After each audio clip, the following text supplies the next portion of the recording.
Halo para pemirsa Suyanto.id, ketemu lagi. Mudah-mudahan Anda selalu sehat walafiat.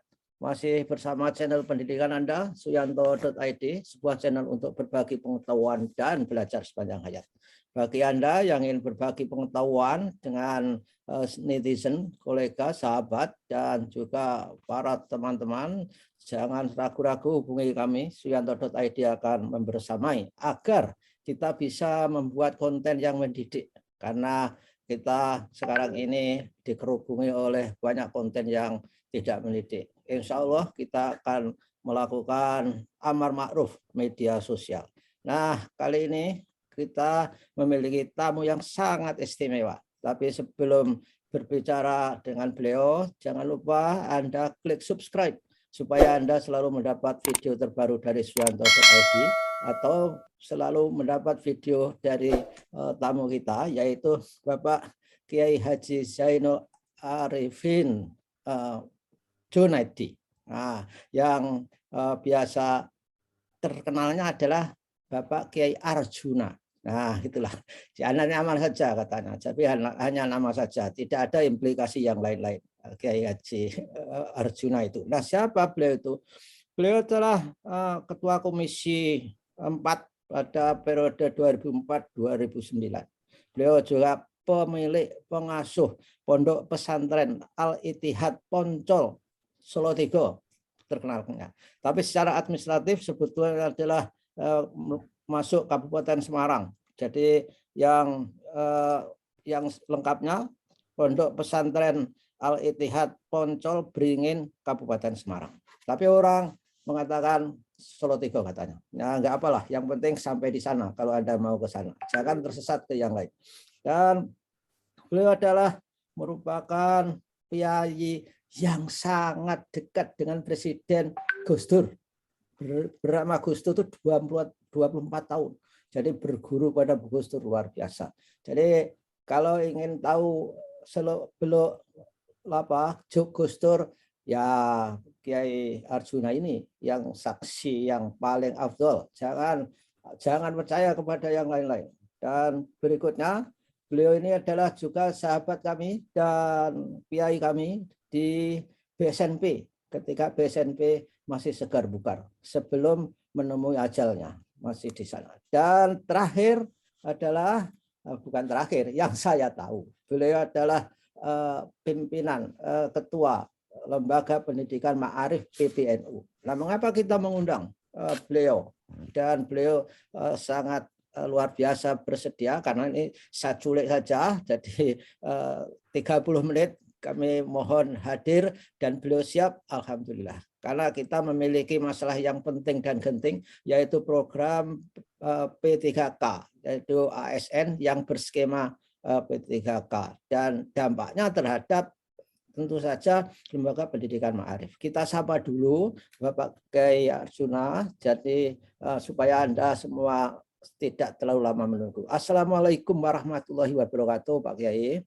Waalaikumsalam warahmatullahi wabarakatuh, Prof. Gimana kabarnya? Sehat?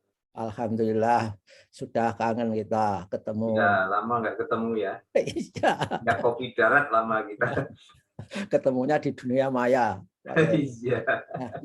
Nah, oke, ini kan negara kita, pemerintah mempunyai kebijakan untuk mengangkat pegawai negeri sipil, aparatur sipil negara yang berskema P3K. Saya kira pegawai pemerintah berdasarkan kontrak itu mungkin singkatannya yang dikontrak, yang bedanya adalah mereka nggak mendapat pensiun ketika nanti sudah berhenti purna.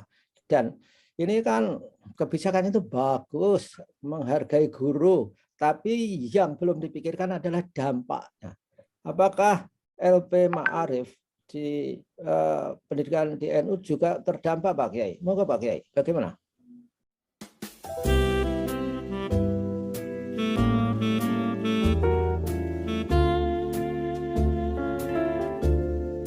Terima kasih, Prof. Pertama-tama saya ucapkan terima kasih, tentu penghargaan kepada Prof. Mengundang kami, ini suatu kehormatan bagi kami, bagi saya. bisa dalam satu frame dengan Profesor Suyanto di Suyanto ID. Yang saya tahu yang diundang ke sini ini pasti orang hebat-hebat. Kecuali saya, Prof. Selalu begitu wacananya. Ya, jadi begini, Prof. Lembaga Pendidikan Ma'arif NU ini sekarang menaungi 21.045 satuan pendidikan. Wow. Terdiri dari 13.213 madrasah. Itu artinya 62,7%. Kemudian sekolahnya itu 7.832. Jadi 37% dari totalnya. Nah, yang sekolah itu SD-nya itu 4.751. Yeah. SMP 1.411 dan SMA SMK 1.670. Jadi jumlahnya 7.832 satuan pendidikan. Ini bukan jumlah yang kecil, ini sangat besar. Ada di semua daerah dari Sabang sampai Merauke. Nah, saat ini kami mengalami problem yang berat luar biasa dengan PPPK itu. Kami semula juga menyambut gembira, Prof. Iya. Ini. Karena ini artinya pemerintah memperhatikan nasib guru gitulah. Ya, betul. Tapi kemudian ketika guru yang diterima di PPPK itu dicabut dari swasta dan masuk ke sekolah negeri menggantikan guru-guru honorer, kami melihat ini, wah, ini suatu hal yang tidak benar ini, karena ini setidaknya merugikan dua pihak. Ya, Yang pertama adalah sekolah-sekolah swasta seperti kami ini. Yang kedua adalah guru-guru honorer. Kan nanti kalau ada masuk guru PPPK kan mereka nggak bagian jam mengajar lagi, Prof. Ya, betul. Di satu sisi mengangkat nasib guru-guru di sekolah swasta, di sisi lain membunuh guru-guru honorer di sekolah negeri. Jadi saya kira kami tentu sangat terdampak oleh kebijakan ini, karena banyak sekali ketika dibuka kesempatan ini, banyak sekali guru-guru kami yang mendaftar. Bahkan, Prof, harus saya akui, di awal-awal pendaftaran PPPK ini, kami yang memberikan edaran kepada wilayah dan cabang. Ini Pak Kiai, diedari supaya segera daftar berbondong-bondong, nanti harapannya tetap mengajar di Arif gitu kan? Iya itu. Tapi kemudian yang terjadi itu tidak ditempatkan di sekolah asal guru-guru yang diterima di PPPK ini. Kami dengan jumlah sekolah 7.800 lebih itu, hampir mencapai 8.000, itu banyak sekali yang daftar di PPPK dan diterima. Kami memperoleh jumlah pastinya kami belum tahu, tapi kami memperoleh laporan misalnya dari satu cabang di Jawa Tengah, itu ada yang dari satu SMK itu 15 guru yang diterima di PPPK. Ini harus cabut gitu. Nah, ini habis guru-guru kami ini. Gitu. Jadi kalau terdampaknya sangat terdampak. Kalau menurut saya sih bukan terdampak, karena kalau itu kan tidak sengaja, toh, Prof. Saya ini didampak gitu. Ada juga yang mengatakan dirampok segala macam. Iya, betul. Ini ya kayaknya pemerintah ini nggak mau repot, ambil gampangnya saja. Tapi sebetulnya ngambil gampang, tapi kan malah sulit, Pak Kiai. Harus ya jadi sulit nanti. Tetapi maksud saya begini, pemerintah di dalam merekrut guru-guru yang berkualitas dan berpengalaman itu tidak mau melakukannya sendiri. Ya. Oke. Itu di situ yang menurut saya tidak mau repotnya, itu di situ. Bahwa ini bikin repot, iya. Bahwa ini bikin repot, iya. Gitu. Ya, itu Jadi kayak anu aja Pak Kiai, seperti mau berburu binatang di kebun binatang itu artinya. Nah, betul, betul. Nggak mau ke hutan belantara di mana menemui binatang-binatang yang masih liar dan buas itu. Nah, Pak Kiai, apakah menurut Pak Kiai ada peluang untuk mengembalikan ke sekolah asal? Artinya dilihat dari koridor hukum misalkan saja, undang-undang. Ada nggak menurut Ya, ya ada, tentu ada. Pertama-tama kan tentu saja Undang-Undang Sisdiknas, ya. ya, yang di sana disebutkan bahwa pendidikan itu apa namanya diselenggarakan oleh pemerintah dan masyarakat. Nah, masyarakat ini kan di pendidikan swasta ini. Nah, jangan kemudian dianggap bahwa yang di sekolah-sekolah swasta ini, semua sekolah swasta itu sudah subur makmur gitu. Kalau lembaga pendidikan Makrif NU ini kan untuk kalangan menengah ke bawah, Prof. Ya, ya. Jadi memang harus kami akui, kami belum bisa memberi imbalan kesejahteraan yang baik bagi guru-guru kami. Nah, ketika kami sudah berpartisipasi di dalam upaya mencerdaskan bangsa, ya menurut saya pemerintah berdasarkan Undang-Undang Sisdiknas itu harus mensupport sekolah-sekolah swasta gitu loh. Ya, ya. Karena sekolah-sekolah pemerintah, sekolah-sekolah negeri itu belum menjangkau seluruhnya gitu, belum Ya, menjangkau betul. seluruh. Ya, betul Pak Kiai. Bahkan di Undang-Undang Sisdiknas kan sudah diamandemen. Yang tadinya pasalnya itu mengatakan pemerintah dan pemerintah daerah dapat membantu sekolah-sekolah yang diselenggarakan oleh Sekarang menjadi harus kan.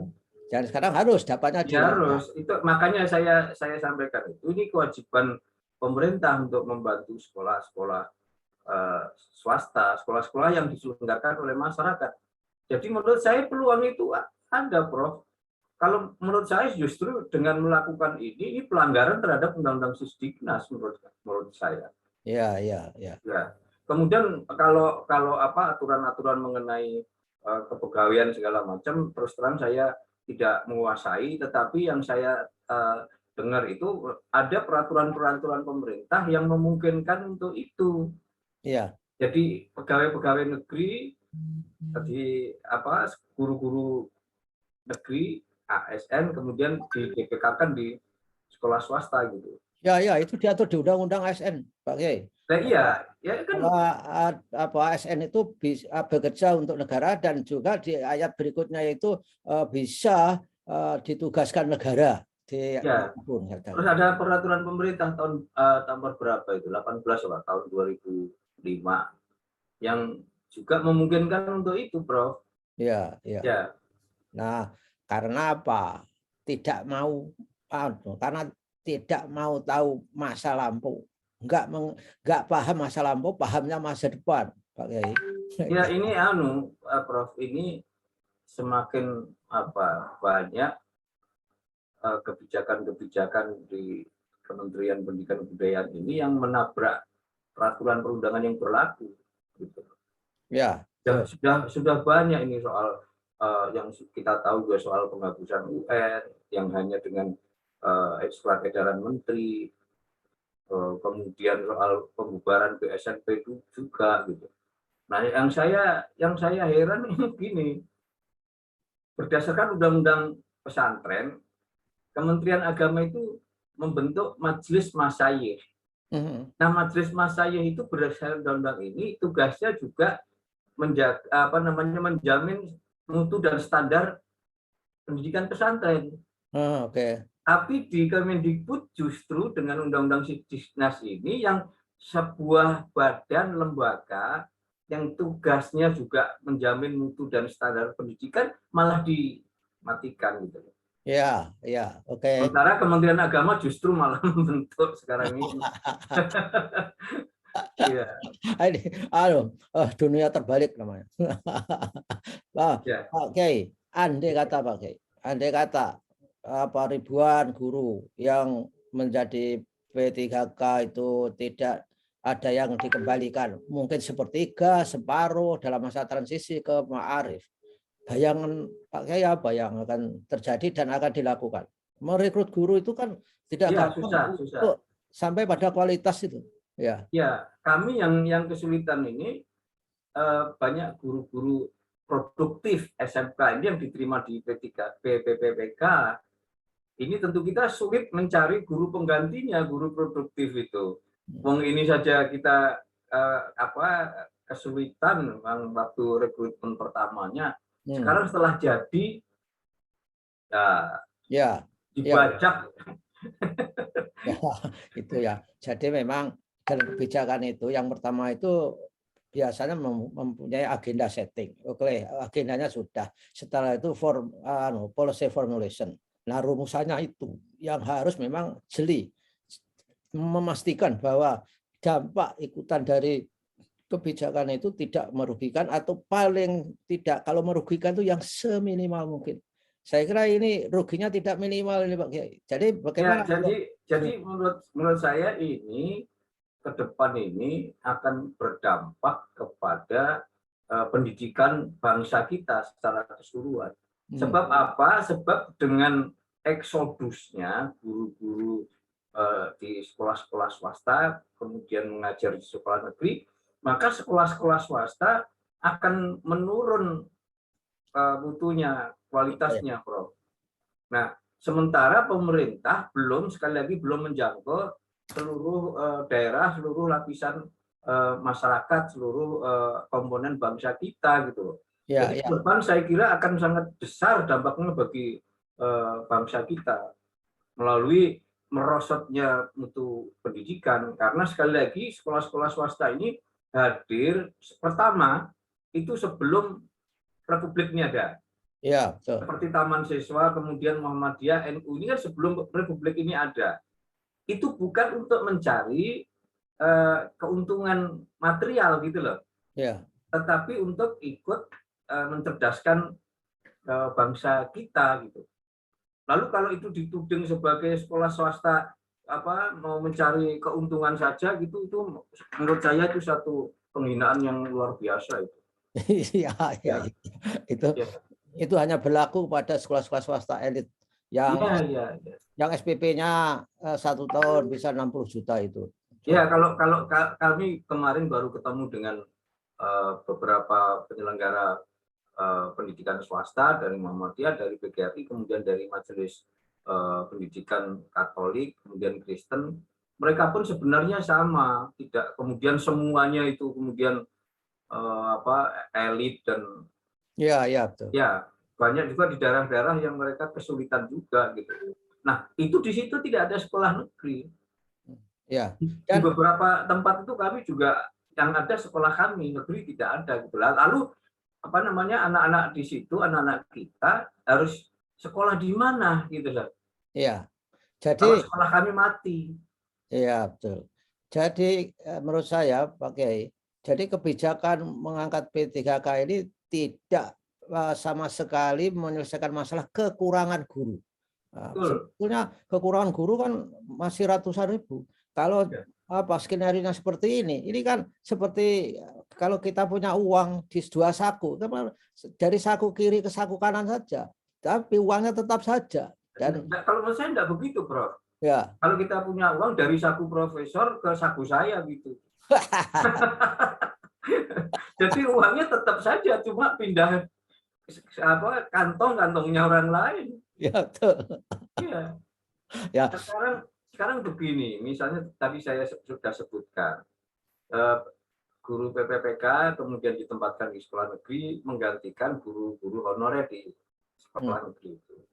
Nah, kemudian memang terjadi kecukupan guru di sekolah negeri itu, tetapi kemudian di sekolah kami akan menjadi sangat kekurangan. Iya. Tapi sudah saya sebutkan ada satu sekolah kami SMK ya di daerah Jawa Tengah yang kehilangan 15 guru karena diterima di PPPK ini. Loh, kami kan ini sangat repot, kami harus merekrut 15 guru, ini guru guru produktif. Bagian besar guru produktif, repot kami. Nah, ini di satu sisi memang kemudian kekurangan guru, tetapi kekurangan guru di sekolah negeri teratasi, tetapi kekurangan guru di sekolah-sekolah swasta menjadi malah semakin kurang gitu, semakin kurang. Ya, Kalau dulu kekurangannya itu hanya soal kekurangan kualitas mungkin, sekarang kuantitas dan kualitas, Bro. oke, Gitu. ya, ya. Ya, Wah, nah dan karena mungkin berpikirnya itu lupa, Pak Kiai, bahwa di Undang-Undang Signas itu ada komponen penting, yaitu sekolah negeri dan sekolah swasta yang ya, dikenalnya sebagai sekolah yang diselenggarakan oleh masyarakat. Ini ya. nggak pernah direnungkan dalam membuat kebijakan. Nah, mudah-mudahan apa obrolan kita ini mempengaruhi untuk kebijakan yang akan datang atau memperbaiki yang sudah terjadi. Artinya sekolah yang kehilangan guru akibat ada PPK ini dikembali lagi lah supaya diposkan Ya, ya. Kami tetap mengusulkan kepada pemerintah, guru-guru kami yang diterima di PPK itu tetap ditempatkan di sekolah-sekolah kami. tapi Untuk sudah di sekolah-sekolah negeri, kenapa tidak yang guru-guru honorer di sana itu yang ditetapkan sebagai ASN, mau ASN yang penuh apa PPPK, monggo saja gitu. Nah, saya sudah pernah sampaikan ini kepada pejabat di Kemendikbud, Prof. ya Kenapa bukan guru honorer itu yang ditetapkan gitu? Katanya guru-guru honorer itu sudah diberi kesempatan, tapi mereka tidak lolos gitu. Gitu. Nah, ya kan kemudian semakin semakin apa namanya? Bagi saya kan semakin memperlihatkan bahwa pemerintah ini tidak mau repot, pengen enaknya saja gitu. Guru-guru honorernya katakanlah tanda petik ya, eh, tidak lolos karena mungkin kualitasnya rendah, jam terbangnya juga rendah ya, pengabdian mengajarnya Mas baru sebentar gitu. Lalu ini yang sudah lama mengajar, kemampuannya tinggi, diambil begitu saja ya gitu. ya Ini semakin memberikan kesan seperti itu bagi kami. ya di samping itu ini masalah yang ruwetnya begini Pak Kiai. Jadi semua guru honorer itu kan tidak pandang negeri atau swasta, diberi kesempatan. Ya, Tapi kesempatan itu terutama karena ada afirmasi yang berupa sertifikat pendidik itu hanya bisa dinikmati oleh guru-guru di swasta sebagian besar. ya, Karena honorer di negeri itu enggak diberi ya, kesempatan untuk mendapatkan PPPG. Dan di swasta baru bekerja 2 tahun bisa mendapatkan sertifikat guru karena bisa masuk ke program PPG. Nah, itu yang nggak bisa dilihat. Nah, afirmasinya itu 100%, Pak Kiai. ya, Bayangkan, ya, kalau nilainya itu kan diberi 100% ya jelas menggulung semua ya, yang lain, yang dari negeri itu. Nah, inilah ya saya kira harusnya dirunut masa lampaunya. Ya itu iya, karena iya, iya belajar itu. Karena berbicara saya nggak mau tahu masa lampau, yang saya tahu adalah masa depan. Nah, itulah. ya pandangan seperti itu yang saya kira tidak benar, tidak benar. Jadi Pak Kiai, apa ya? apa usulan PBNU atau LP Ma'arif kira-kira akan bersurat kepada Pak Menteri, kepada DPR atau kepada siapa Pak Menteri, atau SMS BA Pak Menteri atau gimana? Kami sudah menyampaikan surat eh, pada akhir 2021 kemarin, Prof. Kami sudah mengajukan surat ke Komisi 10 dan kepada Menteri Pendidikan Kebudayaan. Itu surat resmi kami mohon agar guru-guru kami yang diterima di PPPK itu tetap mengajar di sekolah-sekolah kami. Itu sebagai bentuk dukungan pemerintah kepada penyelenggara pendidikan swasta.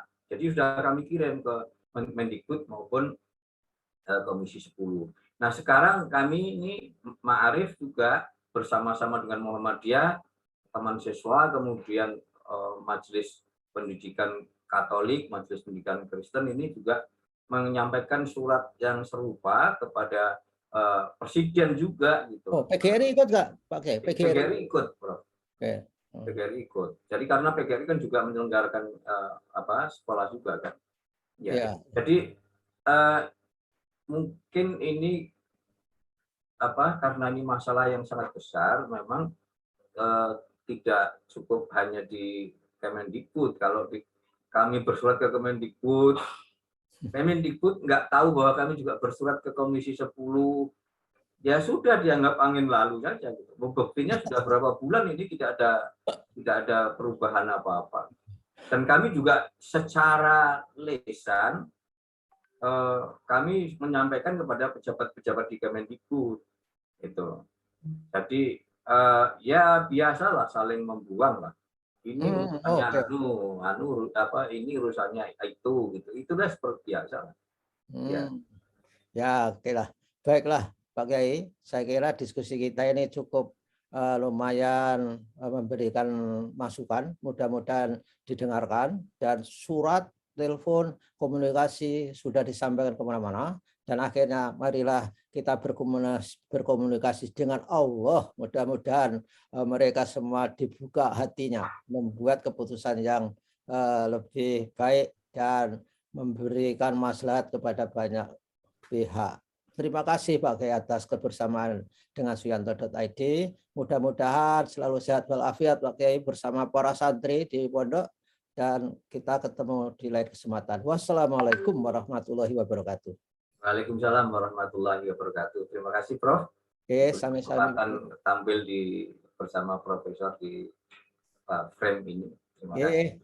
Sami-sami. Mudah-mudahan harapan kami tentu saja ini bisa didengarkan oleh pemerintah. Ya. Presiden mendengarkan ini. Saya yakin kalau Presiden tahu mungkin juga akan kayak yang sudah-sudah yang lalu-lalu itu yang bikin gaduh gitu lalu Presiden turun tangan. Insya Allah. Ya. Dan saya senang Prof mengatakan bahwa kita sekarang tinggal memohon kepada Allah untuk bisa turun tangan. Ini biasanya bagian kami di pesantren Prof. Kalau Profesor juga ngajak itu saya tambah senang ya. Iya, karena kan doa orang-orang yang teraniaya itu insya Allah terkabulkan. Oke, Pak Kiai. Assalamualaikum. Waalaikumsalam warahmatullahi wabarakatuh.